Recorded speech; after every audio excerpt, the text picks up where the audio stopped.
Hello, Heroes of Arcasia. Henry here with another episode of Patch Notes with Henry. Today we're going to dive into the July Cool Retreat update that releases on July 17th. This update's built to help players just have fun in the Arcasian sun, a little summer fun, full of progression updates, new events, solo mode raids, and a ton more. We're going to dive into all of that in the patch notes and give an overview of a lot of those systems. But if you want the full nitty-gritty details, make sure to read the full written out patch notes on the website. Let's dive right in. So one of the biggest pieces of content arriving this month is going to be the solo mode dungeons and raids. Solo mode enables you to challenge Lost Ark's main endgame content, raids and dungeons, alone. We're super excited about the flexibility that this gives to players who want to practice raid mechanics before attempting them with a group, or just those who have difficult navigating Party Finder. Solo mode is going to support raids starting with the Vault and Legion raid all the way to the Ivory Tower Abyssal Dungeon. Even though the gold amount is going to be less than the normal raids, they'll still give gold and progression materials so that players won't have too much progressing alone. However, once players pass a certain item level, they won't be able to receive gold or materials from solo mode. But it's a way higher item level. It shouldn't impact anyone that's really trying to use these to progress. For example, you can no longer earn the gold from Vaulton and Vicus Legion raids once you're 1600. Keep in mind that those raids start at 1415 and 1430. Kakul Sadon is going to be 1610. Brelshaza Legion raid is 1620. And for Kyangle, you can't earn gold from the solo mode once you're 1640 or above. One of the big things that solo mode has to help you play alone, since it's such a different experience than the normal way you raid in Lost Ark, is by layering in special effects to help different class playstyles and support classes play by themselves.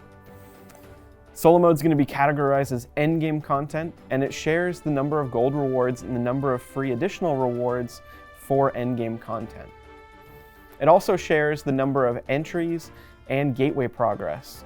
One important thing to note is that the level of difficulty at the time of clearing the first gate within a raid is also applied to the subsequent gates. So for example, if you clear the first gate in solo mode, you can't clear the remaining gates on normal or hard difficulty. So let's talk a little bit more about the buffs and how those work within solo mode. This new system is called the Scale of Fate, and it gives you support where you can select one of a variety of buffs to help in battle. These are actually going to replace the Procyon's Protection buff and Starting Novice Adventurer buff in solo mode. So when you enter a raid, you're going to be able to select a support buff. The selected buff will be applied during the boss battles within the raid. There are certain buffs that are specific to various raids, and also buffs that can only be selected by specific classes.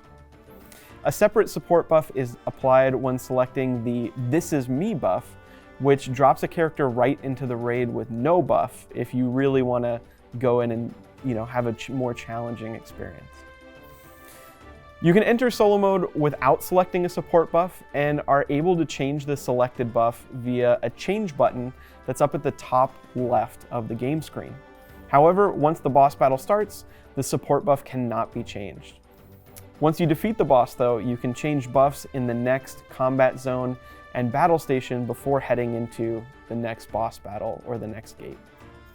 Solo mode's also going to bring a new currency, which is called Clear Medals.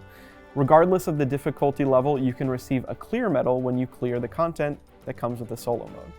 Clear Medals can be exchanged for various items through the solo mode exchange NPCs in major cities. And items that were previously exchangeable for special currencies from the Legion Raid Exchange NPC can now be exchanged through the solo mode exchange NPC. Since some of those items are the same, if you already redeemed them, you can't earn them again with the clear medals since you've already purchased the one per roster or one per character that you already have, but you'll be able to purchase any of those past ones with clear medals heading forward. One important thing to note, if you clear solo mode, the gold received is lower than the normal difficulty. The full values are going to be shared in the gold rebalancing section of the release notes. So if you're curious about every single one of the gold values, that's going to be coming in solo mode, and also some of the rebalancing that we'll touch on in a little bit, make sure to read that section in the release notes. We have every single one listed out for each of those raids.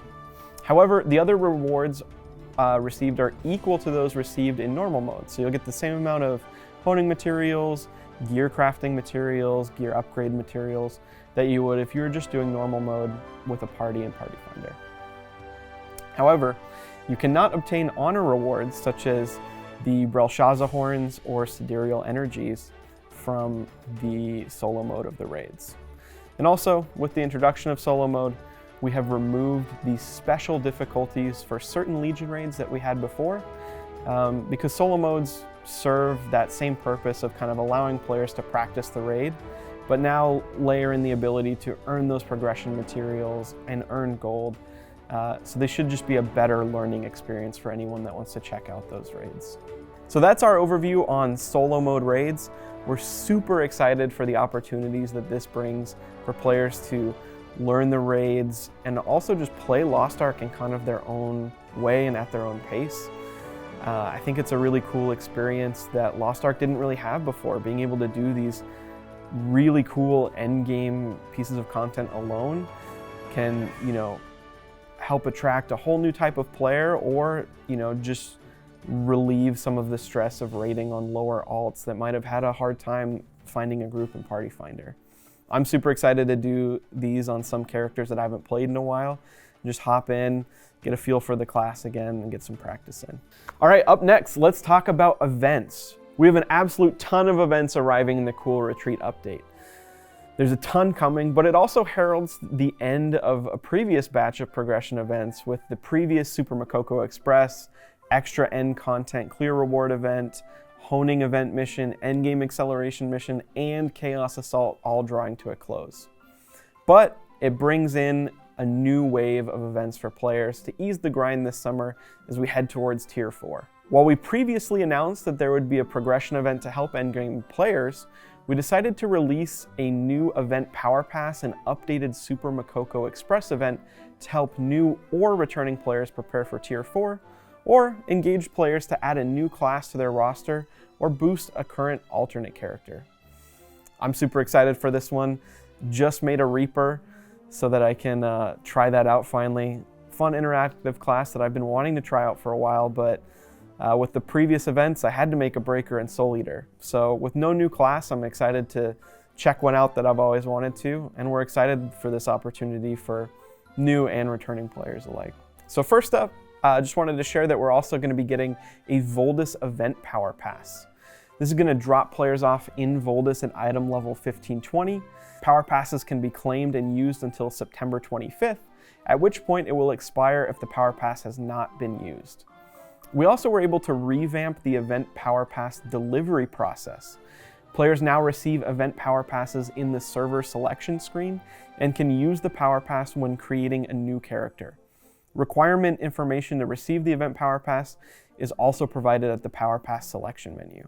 I think this one will be just a good user flow update. I know we had some players express kind of frustration with the way it used to work, log in, claim it, redeem it, then go back out to the main menu. Some players couldn't find it. So we're super excited for this to just be a more streamlined experience, and thanks for all the feedback that you were able to provide to help us revamp and create a better user flow for this system. Up next, let's talk about the Super Mokoko Express that's coming in. Pairs really well with the Voldis Powerpass. Since that drops you off at 1520 item level, players are going to be able to designate a character between item level 1520 and 1600 on their account to participate in a new version of the Super Mokoko Express. You're going to have discounted honing rates, discounted gold requirements, and earn honing materials to quickly level up to item level 1600 with a ton of reward chests that include everything from silver, gold, a con gear even, honing materials, level 8 gems, engravings, and a ton more. While the honing buffs end at 1600, additional chests up to item level 1620 will help you power up your character with even more materials, elixirs, transcendence materials, and even some advanced honing tempering materials. Really quick, I'll run you through some of the boosts that this is going to provide. We're going to get a honing percentage boost from 1520 to 1580 of 100%. Then from 1580 to 1600, we're going to get an additional 50% base honing chance boost. So for honing materials, there's going to be a discount from 1520 to 1580 of 70%, and then from 1580 to 1600 of 40%. For honing leap materials, it's going to be the same. So 1520 to 1580 is 70% reduction, 1580 to 1600 is a 40% reduction. That reduction is also going to apply to the gold required to hone. We're going to get into it in a little bit in the progression update section, but no gold is going to be required to hone up to 1540. So from 1540 to 1580, you're going to have a 70% gold cost reduction when honing, and from 1580 to 1600, that'll be a 40% gold reduction cost when honing. On top of all the ton of rewards that this is going to give, there's also some of the previous systems that Super Mokoko Express passes have brought in, like the combat style setting support options for players to easily set skills and engravings through presets, and get item support for accessories with relevant stats and ability stones. So that will all be included as well. The Super Mokoko Express event will last until September 25th, and it's important to note that once the character receives a honing buff, you can't change the target character. So make sure you get that locked in before you start honing. Next up, let's talk about the extra endgame rewards event. An updated version of this event is going to arrive, very similar to the one that we just took out of the game, but it's built around rewarding players for clearing current endgame content and helping players prepare for Tier 4. The extra rewards are going to include protection and obliteration stones, leap stones, and honor shards corresponding to the item level of the activity.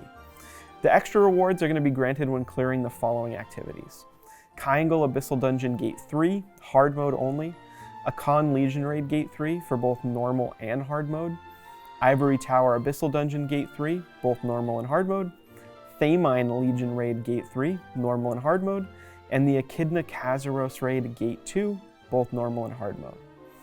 These rewards are going to be available to all characters on a player's roster, so no need to designate a character for this event. And that one is also going to last all the way until September 25th. This was one of my favorite events that we added into the game when it came out a few months ago. Just getting those extra boxes when clearing a raid felt really great, especially if you were kind of done bonus rolling that raid or something like that. That little boost I think was a lot of fun, and we're excited to just kind of continue that throughout the summer with that theme of, kind of relaxing, getting a ton of materials and getting ready for Tier 4 before things kick up a notch and we really hit the ground running with Tier 4. So in that theme of celebrating summer in Arcasia, we also have the Maharaka Festival returning with all new activities. You can celebrate the summer on Maharaka Paradise Event Island, located east of Lutera. Players are going to be able to hit the pool and participate in an event race, transforming into a pirate Mokoko to jump, headbutt, and dash their way through a swimming race before attempting to defeat a giant rubber duck. A race will be held every hour, and participation is limited to once per day. Participants can choose which pirate Mokoko they want to transform into and finish the race to save Maharaka Paradise from the Duccaneers. You can earn Pirate Mokoko tokens and trade them for special items at the event shop. The event shop is going to have an enormous cache of valuable rewards to help player progression, along with some fun summer cosmetics such as trail effects, some stronghold structures, and some transformation toys. You can head to the Maharaka Festival in game when it drops and see all the wonders that are going to await you. And don't worry, we're going to have an event feast because we know players love that whenever there's an event. Next up, another fan favorite event is going to return. We're bringing back daily playtime rewards. They're going to return with a few updates. This will also run until September 25th and rewards players for the time they spend playing Lost Ark. Every 15 minutes of playtime is going to grant players with a gift of key progression materials from silver to honing mats, cards, event tokens, and now honing fusion materials. And the final daily grant is gifted at 90 minutes of daily play. Last up, this isn't exactly an event, but we're also going to be sending out a gift to players alongside the update with key progression materials to help boost endgame progression in the game. The gift is going to include an Epic Elixir supplies chest, legendary elixir supplies chest, 5 wishful amulets, 5 hopeful amulets, a dark fire chest, and some ancient soundstones. So while there's a ton of events that will give you materials as you play them and as you progress, this will just be a fun boost as soon as you log in and check out the update. To wrap up the events, there's a few just general notes to touch on as well. There's going to be a few new Fever Time events throughout the month, and of course, a new daily login reward track has been added to the game. Up next, let's take a look at some of the new cosmetics arriving in Arcasia this summer. These were just announced in Korea and just released in Korea, and we know players were super excited when they saw the new swimsuit collection. And we're really glad we were able to pull this in for summer in 2024. We know you're super excited for these, so let's take a look at them.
All right, so you saw the new 2024 swimsuit collection.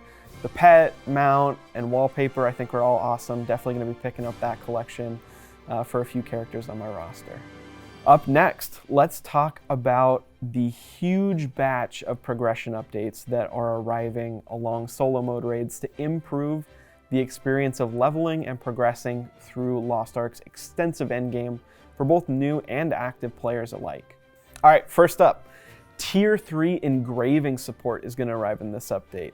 We added engraving support that can be activated and used on all Tier 3 characters.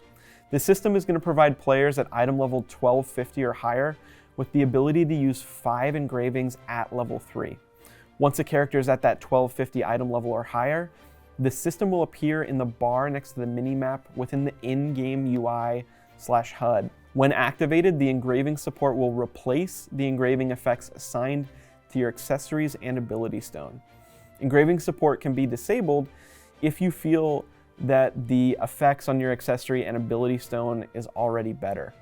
So if you have geared alts, don't need it, you can feel free to deactivate. If you have alts you haven't touched in a while, or maybe are still on relic accessories or something like that, then you can activate this. Or if you're new, you just get that 5x3 engraving support that used to just come with Super Mokokos permanently, which is perfect when you're picking up a new character or starting that new Super Mokoko Express. The level of the engraving effects is going to be fixed at level 3, and the engraving support status will be saved to the current gear preset whenever you replace engraving support or equip a different gear piece. All right, up next, let's talk about the basic growth boost that's been expanded to Brelshaza gear. We replaced the gold requirements to silver for Tier 3 gear, Brelshaza gear, when honing between level 1 and level 15, item level 1540. We also expanded the basic growth boost up to Brelshaza gear honing level 20, 1580, which increased the basic success rate of honing by 100%, up to that honing level of level 20. Honing levels between 1 and 20 now have a minus 50% honing breakthrough cost, which is the honing materials and gold needed. Please note that the previous discount was 40%, so it's effectively another 10% discount added to take it from 40 to 50% discount. And then on top of that, honing levels between 1 and 20, that's 1580 once again, that's going to be a minus 40% XP required for honing. We've also adjusted some of the gear crafting and upgrade costs. We reduced the cost of gear creation, set level upgrades, and ability stone upgrades. When crafting Vulcan and Vicus weapon, the crafting cost was reduced from 1,000 gold to 50,000 silver, and for armor, that was reduced from 500 gold to 25,000 silver. Vulcan and Vicus gear will now start at 0 quality rather than a random value. That way, you can't kind of cheese the system by creating infinite amounts of those pieces with silver until you get a high value, but it still allows newer players to not have to spend gold when you create that. I think that works well, especially with the new processed Chaos Stone system, where we give out some of those free quality tabs. Players should be able to increase that low quality rather quickly at this point. Belshazzar. Let's talk about Belshazzar gear now. The weapon crafting cost for Belshazzar gear was reduced from 3,000 gold to 1,000 gold, and armor crafting cost was reduced from 1,500 gold to 500 gold. For a Khan, the weapon crafting cost was reduced from 4,000 gold to 2,000 gold, and the armor crafting cost was reduced from 2,000 gold to 1,000 gold. All right, next let's talk about set level 3 upgrade reductions. The weapon upgrade was reduced from 3,000 gold to 1,000 gold, and the armor upgrade was reduced from 1,500 gold to 500 gold. On top of that, the cost to upgrade your ability stone has been decreased by 50%. All right, next, let's talk about elixirs. The legendary elixir cost reduction, which will be applied to newly created elixirs after the update, is going to come into effect with this update. We know players have been providing a lot of feedback that elixirs are a bit too expensive in their current iteration, given just the amount of RNG and the number that you might need to cut. So we're super excited to pull this update in to ease the progression through that system, especially with our goal of having a fun summer where we just get to prepare for tier 4. So with that, the catalyst cost is going to be reduced from 5 to 3 every time you click on your elixir. And then the gold cost for those legendary ones was reduced from 280 per click to 140, so cut in half. On top of all that, we doubled the clear rewards of Ivory Tower and the extra rewards that you receive for elixirs and the other required materials to create them. And that'll take place everywhere other than the loot auction. We also doubled the weekly creation limit of epic and legendary elixirs from 10 to 20. So not only will they cost less, but you'll also have more opportunities to get those faster. So hopefully it won't take players as long of a time to max out that system, especially if they're creating new characters or looking to get up to speed for tier 4. Similarly, we applied some of those principles to the Transcendence system. So we reduced the cost related to armor Transcendence. The restoration gold cost has been reduced from 1,850 gold to 925, so cut in half. And then we decreased the elemental use gold cost from 230 to 140, so almost cut in half. On top of that, we doubled the Darkfire clear rewards and deleted the weekly creation limit of Ancient Soundstones. We also replaced the Ancient Soundstone rewards in the loot auction found within Thamemine with Darkfire. So once again, the system will be cheaper to use and maximize, and we'll also have more opportunities to level it up faster. The next section is going to get really in the weeds, so I'm going to give you just kind of a brief overview of it, and if you want to see all the value changes, feel free to dive into the full release notes. But if I read everything out, it would take a little bit of time. So the next thing that we did was a Pheon reduction. Pheon consumption for a ton of items have been reduced, including gear amulets and accessories. So make sure, if you're curious about those very specific Pheon changes, to go check that section out in the release notes. So up next, we've expanded the boundaries for Procyon's Protection and Arcturus's Touch. Arcturus's Touch has been expanded up to the Ivory Tower of Chaos hard mode, and Procyon's Protection has been extended up to the Ivory Tower of Chaos normal mode. On top of all that, we've also added character-bound gems. This is going to allow players to have level 5 tier 3 bound gem rewards that will now be granted to players for completing the Punica World Quest. Level 6 and level 7 bound gems can also be exchanged after meeting the following item level requirements: 1415 for level 6 and 1540 for level 7. I think these bound gems are a great way of helping new characters or new players alike have a little bit of that boost without having to invest too much gold into a character. So I'm super excited for this system and what it means for the new players and players that wanted to make a new character in Lost Ark. This also doesn't, impact players that already have bought gems, because that gold isn't lost and those can be transferred or sold, and won't impact the economy too heavily, but also allows players to prepare some of the gems on their further characters for that conversion when we get to tier 4. The next section of progression updates are new growth missions. We added a new growth quest type to the guide mission system. This is going to help guide players through various types of content earlier in their Lost Ark journey. These new missions to help players reach up to item level 1600 and help them navigate the massive amount of systems within Lost Ark. The requirements to unlock these quests is reaching combat level 50 and completing the quest After Image of Fracture. So these missions will help players reach item level 1600 and provide growth opportunities on a daily basis. Various missions are provided sequentially depending on the character's item level. There are also daily, weekly, and roster missions that are automatically given to players under 1600. For example, like a Chaos Dungeon daily mission that will explain that system to players and guide them through it so that they kind of understand these core fundamental systems. You can also skip missions and it will go to the next mission sequentially. There's a few more general updates we want to touch on for progression.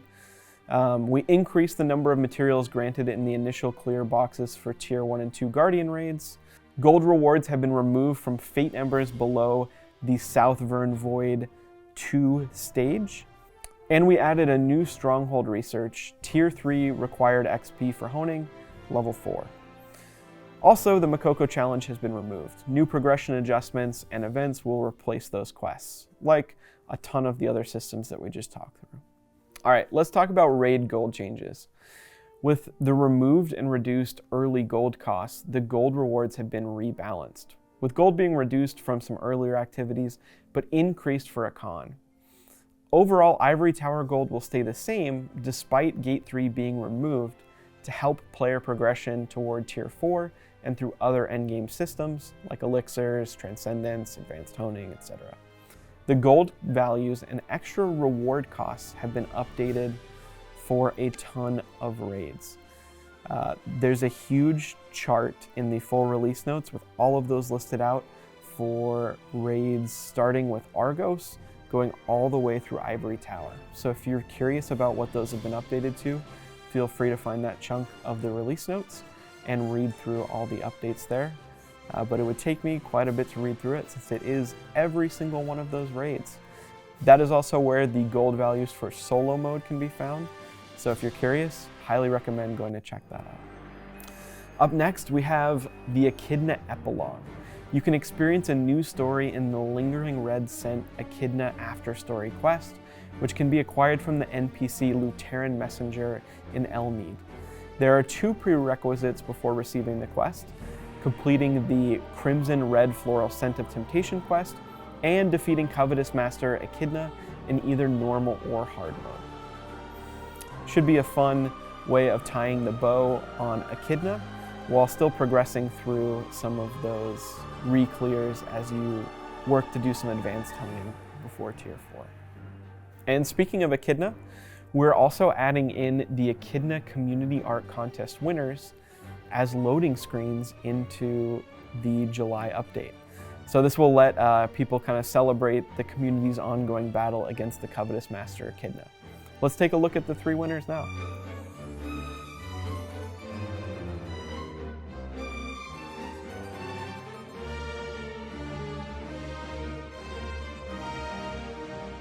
And to round it out, just a few more general notes. The Echidna Sign and Epilogue quest have been added to the Memory Tome. Also, Ivory Tower Gate 3 has been removed, but the overall gold granted by the raid will stay the same to help player progression. All right, We got through a lot, but that is everything that's going to be arriving in the July Cool Retreat update. We really hope all these events and progression updates help summer feel fun in Arcasia, help feel a little relaxed before we head into Tier 4 and all the crazy new raids and systems that will arrive in the fall. We're super excited for that, but definitely want players to feel like they have time to prepare and get ready to brace for that new chunk of Lost Arks endgame. So to close things out, would love to leave you with a community question. I mentioned earlier, I'm planning on making a Reaper for the new Super Mokoko Express and taking that through with all these new progression systems, leveling it up, trying it out. Would love to hear in the comments for the community question, what class are you gonna make for the Super Mokoko Express and Voldis Powerpass? Let us know. Excited to see what the some of the popular ones are right now that you've been itching to try out. And as always, if you could throw a like, subscribe, or even a comment with feedback, we really appreciate it. It helps us know what's going right, what we need to improve, and also just if you generally like the content that we're producing and is something that we should support heading forward. But regardless, we appreciate it, appreciate the feedback, and appreciate all of you. We'll see you in Arcasia.